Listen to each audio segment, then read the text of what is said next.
It's been a year now since Julian Assange was taken from the Ecuadorian embassy in Britain. Now he is facing extradition charges to this country to face espionage charges based on his work obtaining and then publishing secret documents. Roger Waters co-founded the group Pink Floyd. He's been fighting to prevent Assange's extradition. He just spoke with us to explain why. Explain, I know you've been following it very closely, if you would, what exactly these charges are about and why he's being charged for what sounds like the things that journalists do every day. I can only assume that he's being charged. It's a bit like hanging a magpie on a hedge. I think he's a warning to other journalists who might not write stories, because this is but publish stories that the powers that be do not want to be published. And so it's a way of warning off other journalists in the future and telling them, don't do this, or we might lock you up in prison for 175 years, even though nothing that you have done is illegal. I mean... So he's being... Yes. So I'm just wondering, the reaction to this is surprising to me. It's broken down along political lines to some extent, though not entirely. But the New York Times, for example, has a long history, usually considered a noble history, of publishing secret government documents, most famously the Pentagon Papers in the early 1970s during Vietnam.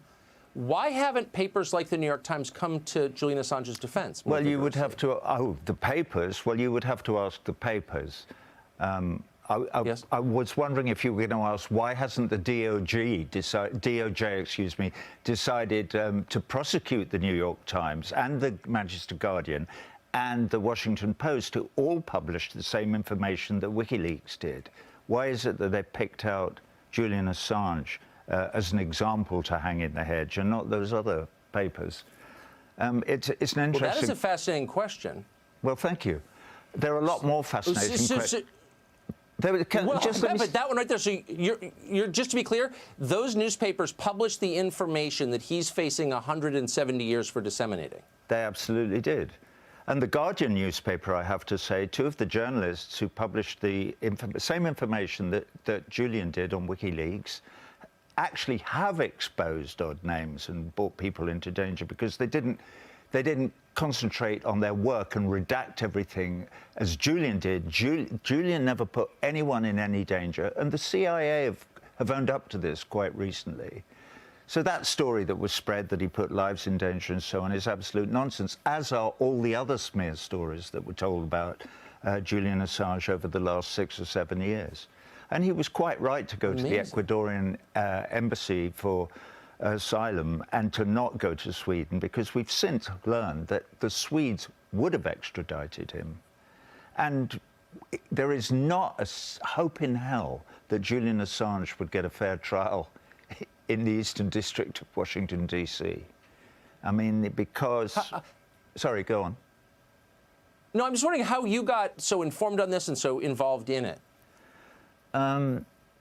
Well, first of all, I was just starting a large tour when the Collateral Murder video came out, and I included it in my tour. So I really should be, if he is guilty, so am I. I should be standing in the dock with him. They should be trying to, well, they wouldn't have to extradite me. I'm in New York City.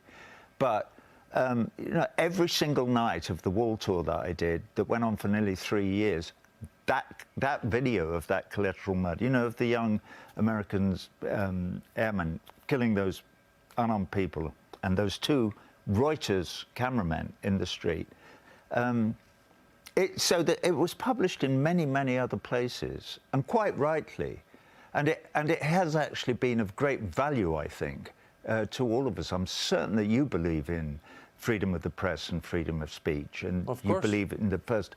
Well, I'm not sure that everybody that walks in the corridors of power does, because if they did, they would not be trying to extradite Julian Assange from London with this kangaroo court. You know, they have him locked up in a bulletproof glass cage in the highest security prison that there is in the United Kingdom, banged up for 23 hours a day in solitary confinement. And the only crime that he has been charged with and found guilty of is a minor bail infraction. It's a misdemeanor.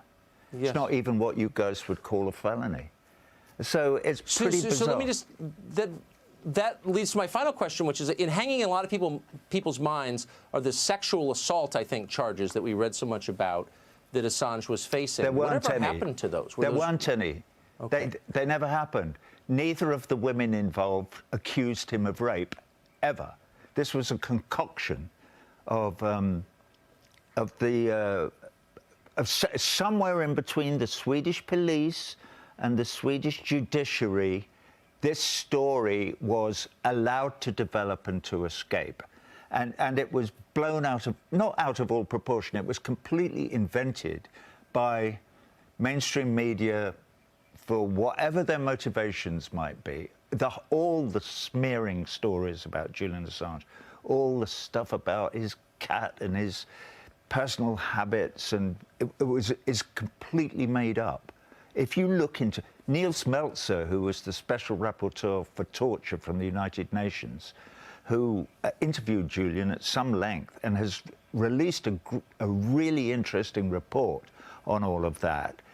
Actually, I saw him doing an interview the other day where he said that he was reluctant to get involved at the beginning because he'd read all the stories and thought, the guys obviously, right, and he'd looked into it and said it's all absolute nonsense. And when he wrote his report, he tried to get it published in the New York Times and the Washington Post and the London Times and the Guardian, and nobody would publish it. Not a single word of it. Right. There's been a blanket. I'm not surprised. This is why Tucker. It's so it's not amazing. It's so great that you've got me on, and that we're even being able to air the subject at all, because it's almost like what in England we would call a D notice. You can't talk about it. We've made up our mind. Well, I'm against things you can't talk about. I'm for talking about things that I know that you're not getting. You're not getting rich from doing this, so I appreciate it. Roger Waters, thank you for that. Thank you Good to see very you. much.